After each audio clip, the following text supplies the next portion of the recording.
Okay, so how are you everybody? હું સાંકળ નિલેશ નીલકંઠ વિદ્યાપીઠ તળાજા ની YouTube ચેનલમાં તમારું સ્વાગત કરું છું. લાસ્ટ લેક્ચરમાં આપણે છે કે આણ્વીય દળ સાથે સંકળાયેલ ઘણી બધી ડિટેલ્સ છે એની માહિતી મેળવી છે. એક બે એક્ઝામ્પલ પણ આણ્વીય દળ સાથે સંકળાયેલ એક્સપેરિમેન્ટલ આપણે નોર્મલી જોયા. આજે આપણે આણ્વીય દળ સાથે સંકળાયેલ ઘણા બધા એવા સૂત્રો છે, રાસાયણિક સૂત્રો છે, કેમિકલ ફોર્મ્યુલાસ. સો એના આણ્વીય દળ મેળવ્યા એટલે છે તમને ગ્રીપ આવી જાય કે હકીકતમાં છે આણ્વીય દળ મેળવવું કેવી રીતે.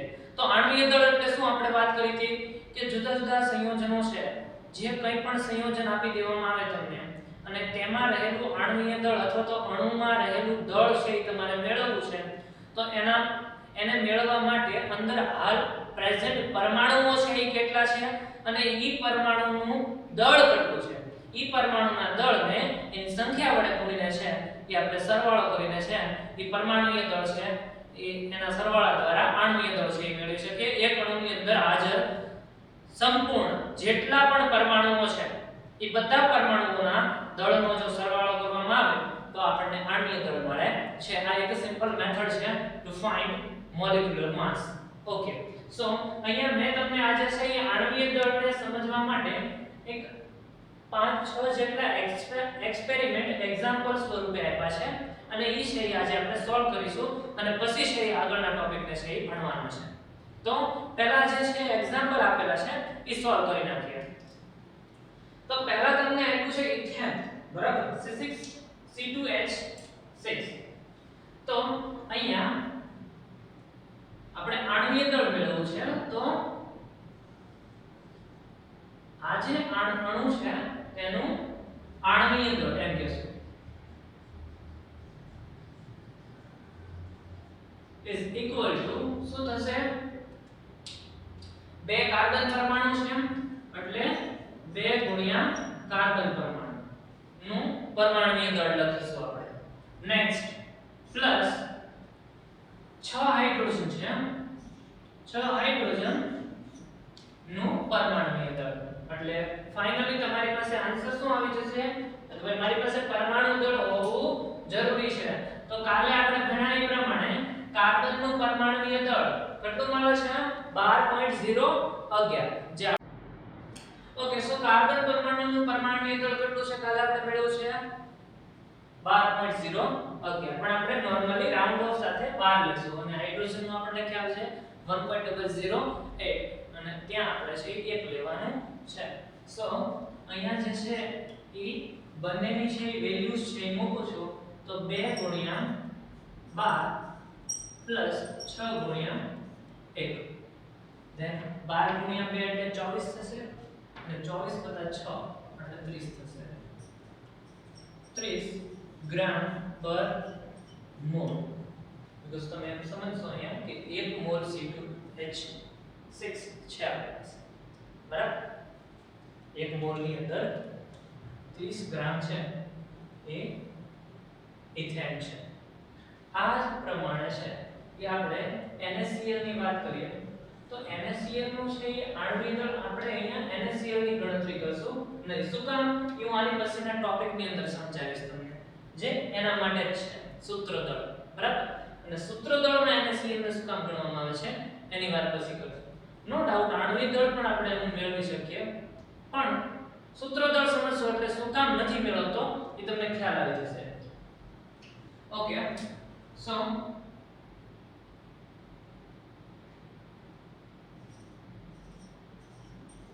બીજું એક્ઝામ્પલ છે હાઇડ્રોક્લોરિક એસિડ HCl. તો HCl નું આણ્વીય દળ મેળવવા માટે મારે શું કરવું પડશે?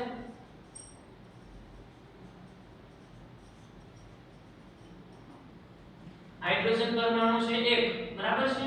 તો એક હાઇડ્રોજન પરમાણુનું પરમાણુય દળ અને ક્લોરીન પરમાણુ આપ્યો છે તો એક ક્લોરીન પરમાણુનું પરમાણુય દળ. અહીંયા ક્લોરીનનું પરમાણુય દળ છે એ તમારે 35.5 લેવાનું છે. ઓકે, નાઉ હું જે છે એ રકમમાં વેલ્યુઝ છે એ મૂકું છું તો હાઇડ્રોજન માટે થશે 1 વત્તા ક્લોરીન માટે 35.5 ઇઝ ઇક્વલ ટુ 36.5 ગ્રામ પર મોલ. જો પર મોલ ની ગણતરી કરતા હો તો મોલ શું છે એ મોલ સંકલ્પનાની અંદર હું સમજાવીશ ડિટેલમાં. ઓકે, હવે વાત રહી એક્ઝામ્પલ નંબર 3. તો એક્ઝામ્પલ 3 માં CO2 એટલે કાર્બન ડાયોક્સાઇડ નું આણ્વીય દળ મેળવો. તો કાર્બન ડાયોક્સાઇડ નું આણ્વીય દળ શું થશે? એક કાર્બન પરમાણુનું પરમાણુય દળ, બે ઓક્સિજન પરમાણુનું પરમાણુય દળ. ઓકે, તો કાર્બન માટે આપણે વાત કરી હતી એ પ્રમાણે શું થશે? 12. નોર્મલી જે પરમાણુ ક્રમાંક હોય એનાથી બમણાની નજીકનું છે આણ્વીય દળ આવતું હોય છે. જસ્ટ યાદ રાખવા માટે એવું કઈ નિયમ નથી, બરાબર? તો 2 ગુણ્યા ઓક્સિજન માટે આપણે વાત કરી હતી 15.995. તો અહીંયા હું રાઉન્ડ ઓફ સાથે 16 લઈશ એટલે 16 ગુણ્યા 2 એટલે 32 વત્તા 12 એટલે 4 અને 4. કાર્બન પરમાણુનું આણ્વીય દળ મળશે 44, બરાબર? 44 ગ્રામ પ્રતિ મોલ. એટલે કે 1 મોલ CO2 વાયુ હોય તો એની અંદર CO2 અણુઓની સંખ્યા છે એ કેટલી હોય એ ડિટેલમાં ભણશો નીચેના ટોપિક સાથે. ઓકે, તો આપણે જે આણ્વીય દળ મેળવ્યું છે એ કેટલું મેળવ્યું છે? 44 ગ્રામ પ્રતિ મોલ છે એ આણ્વીય દળનો એકમ છે. અને એકમ વગર કોઈ પણ વસ્તુ આપણે દર્શાવતા નથી, જે પહેલા અથવા તો બીજા બે લેક્ચરની અંદર બેઝિક થી જોયું છે આપણે. હવે કાર્બન મોનોક્સાઇડ CO ની વાત કરીએ તો કાર્બન મોનોક્સાઇડ નું આણ્વીય દળ તો શું થશે? એક કાર્બન પરમાણુનું દળ પરમાણુય દળ ગુણ્યા પ્લસ એક ઓક્સિજન પરમાણુનું પરમાણુય દળ. તો કાર્બન માટે થશે 12 વત્તા ઓક્સિજન માટે ઉપર પ્રમાણે 16. 6 અને 2 8, 1 વત્તા 1 2. સો ફાઇનલી આણ્વીય દળ શું મળશે? 28 ગ્રામ પ્રતિ મોલ. તો હવે તમને આઈડિયા આવતો હશે કે કેલ્ક્યુલેશન કેવી રીતે કરવાની છે. હજી એક છે H2SO4. આ બધા છે એ બેઝિક છે અને વારંવાર આપણા કેમિસ્ટ્રીમાં છે એ રિપીટ થતા ફોર્મ્યુલાસ છે બધા, બરાબર? અણુસૂત્રો એવા છે જે આપણે વારંવાર ઉપયોગમાં લઈશું અથવા તો પ્રેક્ટિસમાં છે એ ઘણી વખત છે એ તમારા કોઈ પણ મટીરીયલનો ઉપયોગ કરતા હશો તો તમને છે આ જે છે અણુસૂત્રો ધરાવતા ફોર્મ્યુલા છે એ જોવા મળશે. તો ત્યારે છે એ મેઝરિંગ કરવાનું થાય આણ્વીય દળ તો સરળતાથી તમે સમજી શકો. ઓકે, નેક્સ્ટ H2SO4 નું આણ્વીય દળ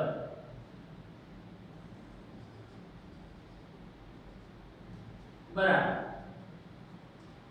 2 હાઇડ્રોજન પરમાણુ છે વત્તા એક સલ્ફર પરમાણુ છે વત્તા એક 4 ઓક્સિજન પરમાણુ છે. ઓકે ઓકે, ધેન હાઇડ્રોજન પરમાણુ માટે કેટલા મૂકવાના છે?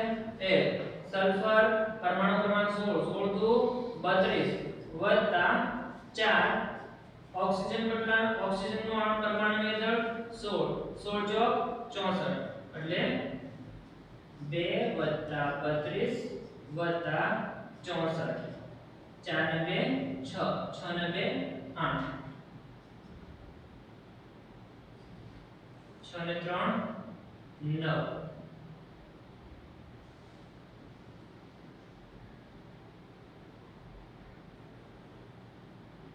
ઓકે, સો બેઝિકલી છે કે 2 હાઇડ્રોજન છે આપણી પાસે અહીંયા અને 4 ઓક્સિજન પરમાણુ છે એટલે એના 16 ચોક 64 થશે. એક સલ્ફર પરમાણુ છે જેનો પરમાણુ ક્રમાંક છે એ 16 છે એટલે એનું પરમાણુય દળ છે એ 64 થશે અને 2 હાઇડ્રોજન છે એટલે એનું 2 થશે. નાઉ હવે તમારે છે આનો સરવાળો કરવાનો છે, બરાબર? ઓકે, સો 64 વત્તા 32 વત્તા 2 એટલે 4 ને 2 6, 6 ને 2 8 એટલે 8, 6 ને 3 9, 98 gram per mole. So this is the molecular weight of H2SO4. H2SO4 નું આણ્વિક દળ છે કેટલું મળ્યું? 98 ગ્રામ પ્રતિ મોલ. તો તો ગ્રામ પ્રતિ મોલ છે એ આણ્વીય દળનો એકમ છે, જે આગળ વધુ ડિસ્ક્રિપ્શનમાં આપણે સમજીશું. પણ આ જે છે એ આપણો આણ્વીય દળ સાથે રહેલા જે સૂત્રો છે, બરાબર, એક અણુ પ્રમાણે આપણે સૂત્ર નક્કી કર્યું છે અને એ સૂત્ર પ્રમાણે છે એ આણ્વીય દળ મેળવેલું છે. તો આવા તમારે પણ પરમાણુ અથવા તો અણુઓ છે મેળવવાના છે એ સૂત્રો સાથે સંકળાયેલ આણ્વીય દળ છે એની ગણતરી કરવાની છે, બરાબર. નેક્સ્ટ ટોપિક આજનો આપણો છે સૂત્ર દળ. હવે જ્યારે આયનીય સંયોજનોની વાત કરવામાં આવે, લાઈક સોડિયમ ક્લોરાઇડ છે, પોટેશિયમ ક્લોરાઇડ છે, તો આવા સંયોજનો છે એ ઘન સ્વરૂપમાં જ્યારે હોય છે ત્યારે અણુ સ્વરૂપે હોતા નથી, બરાબર. આપણે સોડિયમ ક્લોરાઇડ ની વાત કરીએ તો સોલિડ સ્વરૂપે હોય, મીઠું કહીએ છીએ આપણે. તો આ જે ઘન સ્વરૂપે હોય છે ત્યારે તેમાં સોડિયમ ક્લોરીન આવા પરમાણુઓ છે, સોડિયમ પરમાણુ અને ક્લોરીન પરમાણુ એકબીજા સાથે 6 ની ગોઠવણી પ્રમાણે, એટલે કે એક ક્લોરીન છે એની ફરતે 6 સોડિયમ પરમાણુ છે એ ગોઠવાશે, એક સોડિયમ પરમાણુની ફરતે 6 ક્લોરીન પરમાણુ ગોઠવાશે. આવા પ્રકારની સ્ફટિક પ્રણાલી છે ક્રમશઃ બંધારણ દર્શાવતા હોય છે, બરાબર. ક્યારે? જ્યારે NaCl જેવા આયનીય સંયોજનોની વાત કરવામાં આવે ત્યારે. તો આવા સંયોજનો માટે આપણે આણ્વીય દળ મેળવી શકતા નથી, એટલા માટે આપણે છે એમાં સૂત્ર દળ મેળવતા હોઈએ છીએ, બરાબર. કે ભાઈ આ પ્રકારનો ઘન અથવા તો સ્ફટિક બંધારણ અથવા તો આયનીય સંયોજન છે, તો એ આયનીય સંયોજનમાં એક સંયોજન સ્વરૂપે છે એ તમે અણુ તો નહીં લઈ શકો, પણ સૂત્ર સામાન્ય શું થઈ જશે કે ભાઈ સોડિયમ ક્લોરીન આખું બંધારણ છે એ શું દર્શાવશે? સોડિયમ અને ક્લોરીન પરમાણુ. તો આ પરમાણુઓ છે એના માટે કોમન સોડિયમ અને ક્લોરીન છે, તો એને અનુલક્ષીને છે એનું સામાન્ય સૂત્ર છે એ મેળવવામાં આવે છે, અને સામાન્ય સૂત્ર શું થશે? Sodium chloride. અને આ સોડિયમ ક્લોરાઇડને અનુલક્ષીને પ્રત્યેક પરમાણુ માટે એનું પરમાણુય દળ છે એ જેમ કે આપણે આણ્વીય દળ મેળવતા હતા અણુમાં એ પ્રમાણે છે એ આ સૂત્રમાં સૂત્ર દળ મેળવવામાં આવે છે, કારણ કે સોડિયમ અને ક્લોરીન છે એ ઘણા બધા હશે ભાઈ ઘન બંધારણ. તો સામાન્ય રીતે સોડિયમ ક્લોરાઇડ જેવા સંયોજનો હશે તો તેમની સ્ફટિક પ્રણાલી છે એના અભ્યાસ પરથી છે, અથવા તો સોડિયમ અને ક્લોરીન છે એ વારંવાર રિપીટ થતા હશે, એટલે એના માટે આપણે છે એ અણુ અથવા તો આણ્વીય દળ મેળવી શકીએ નહીં. એટલે એના માટે છે કે આપણે સૂત્ર દળ મેળવવાનું થશે. અને સૂત્ર દળ કેવી રીતે મેળવવું એ મેં જે તમને આકૃતિ સહિત સમજાવ્યું છે અહીંયા, કે અહીંયા આ સમજો કે તમારી પાસે સોડિયમ ક્લોરાઇડનો ઘન છે, બરાબર છે. તો એક ક્રિસ્ટલ બંધારણ દર્શાવ્યું છે મેં તમને, અને તેમાં એક સોડિયમ છે, સમજો કે અહીંયા સોડિયમ છે, તો ઈ સોડિયમ પરમાણુ છે એની ફરતે સ્ફટિક પ્રણાલી જોઈશો તમે, તો એની ફરતે 6 ક્લોરીન પરમાણુ છે.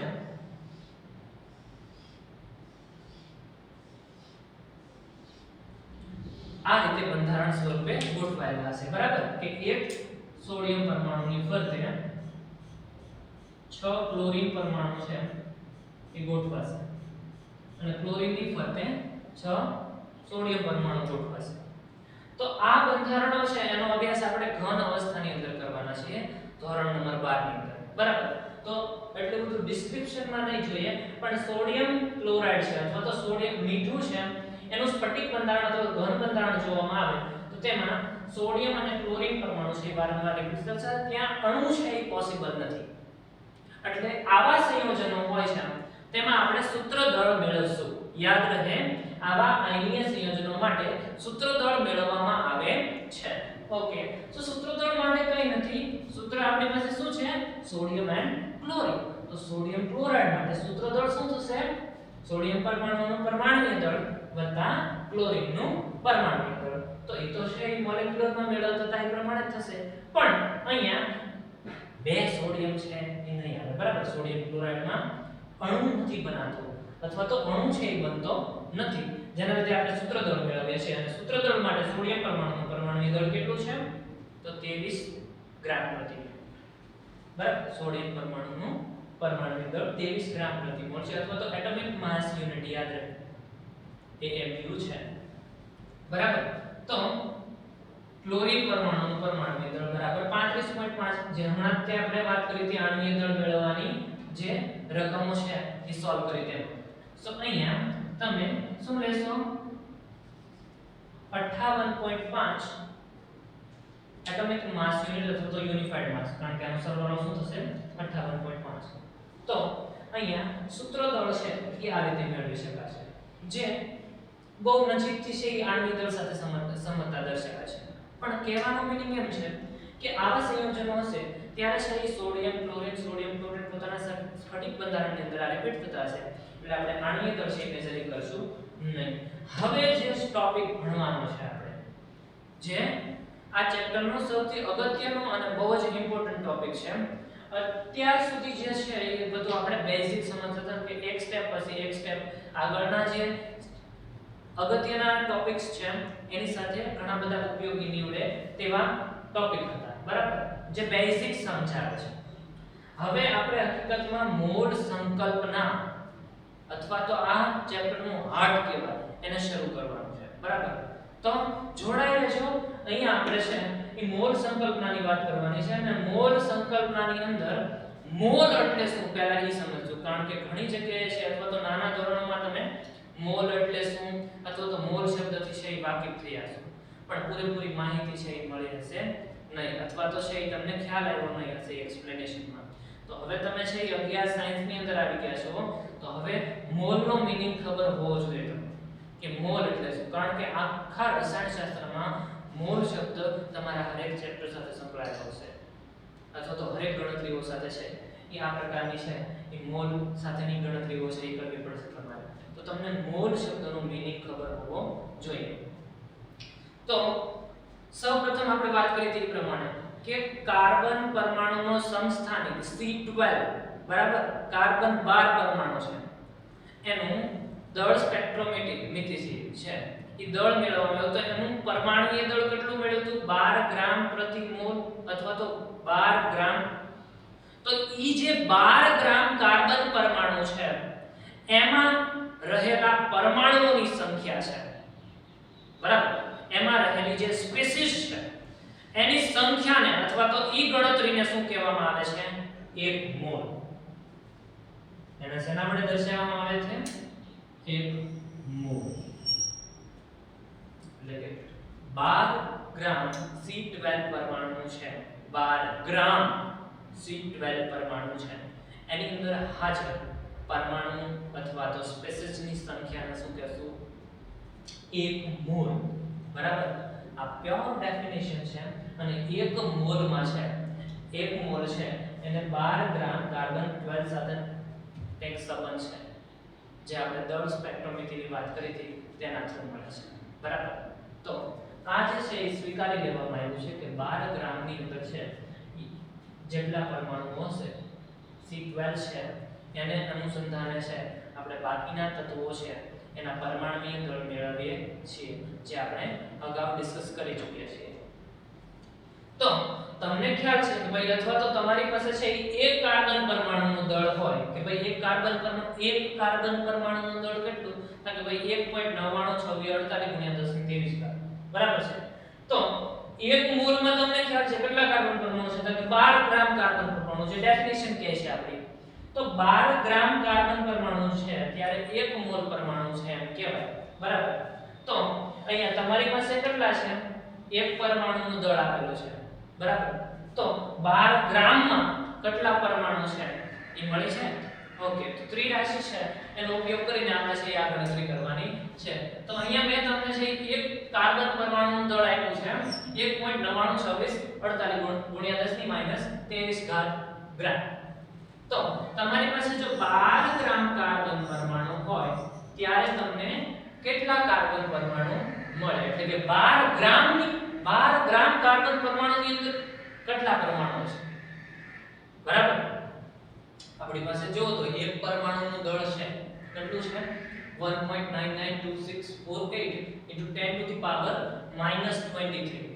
હવે આ એક પરમાણુનું દળ આવ્યું છે, તમારી પાસે કેટલું દળ છે 12 ગ્રામ, અને આ જે છે એ પ્રતિ મોલે છે 1 મોલે છે, એટલે કે ઈ મેળવવાનું છે, એટલે કે એમાં પરમાણુ કેટલા પ્રેઝન્ટ છે ઈ મેળવવાનું છે, એટલે કે પરમાણુની સંખ્યા કેટલી હાજર છે ઈ મેળવવાનું છે. તો ત્રિરાશિ મૂકતા x ને છે ઈ સબ્જેક્ટ બનાવું છું x અહીંયા જશે, આ જે ટર્મ છે એ નીચે આવશે અને 12 છે એ 1 ના ગુણકમાં જશે એટલે 12 ગુણ્યા 1 બરાબર.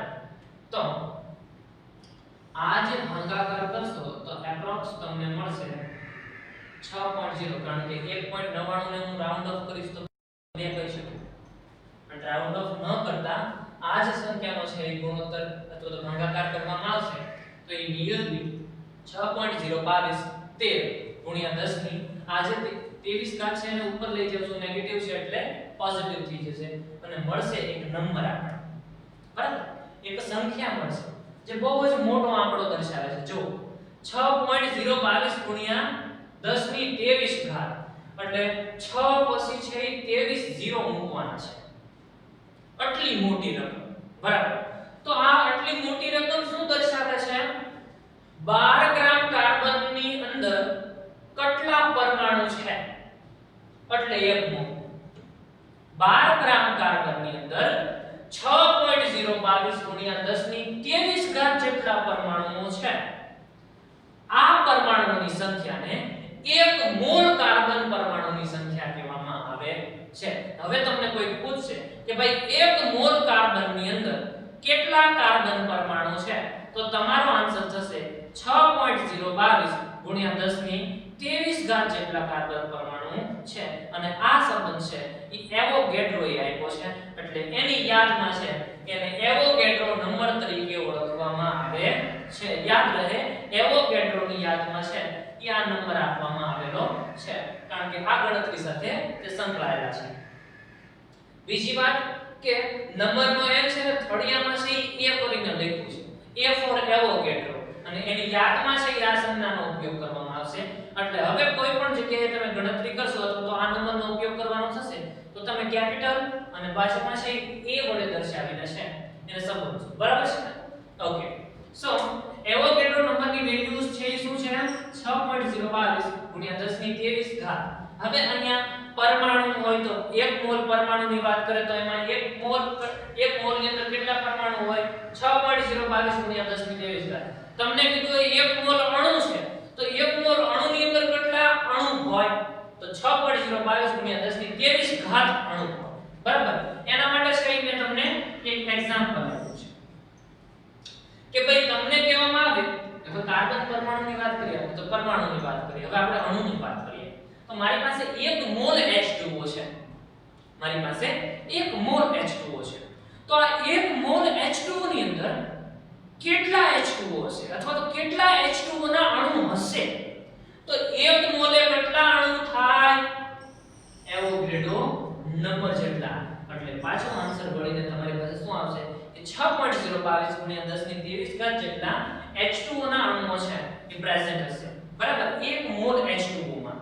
નેક્સ્ટ બીજી વાત કરીએ તો હજી એક એક્ઝામ્પલ લીધું છે મેં પરમાણુ માટે તો 1 મોલ હાઇડ્રોજન પરમાણુ છે મારી પાસે બરાબર.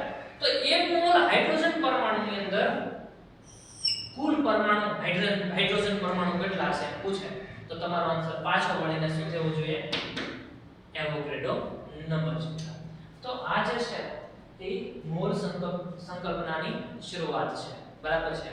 અહીંથી આપણે છે કે ચેપ્ટરની શરૂઆત કરી રહ્યા છીએ અને હવે પછીના જે ટોપિક્સ છે એ બહુ જ અગત્યના છે આગળની એક્ઝામ માટે તમારી બોર્ડ એક્ઝામ માટે તથા તમારી કોમ્પિટિટિવ એક્ઝામ સાથે બરાબર છે. તો હવે પછીના ટોપિક છે એ બહુ અગત્યના છે આની પહેલાના ટોપિક છે એકવાર રિવિઝન કરી દેવા અને અત્યાર સુધીનું છે એ કમ્પ્લીટ રાખવું કારણ કે હવે પછીના જે ટોપિક છે એ ગણતરી સાથે સંકળાયેલા છે. આપણે સાંદ્રતાના એકમો છે એ ભણવાના છીએ જે આગળના 12 સાયન્સના અમુક ચેપ્ટરો છે એ પણ કવર કરે છે. તો અત્યાર સુધીનું છે એ કમ્પ્લીટ રાખજો. અહીંયા સુધીનો એક સ્ક્રીનશોટ લઈ લેવાનો છે અને કાલે છે એ નવા લેક્ચર સાથે છે આપણે મોલ સંકલ્પનાને છે આગળ વધારે છે. આભાર, ધન્યવાદ.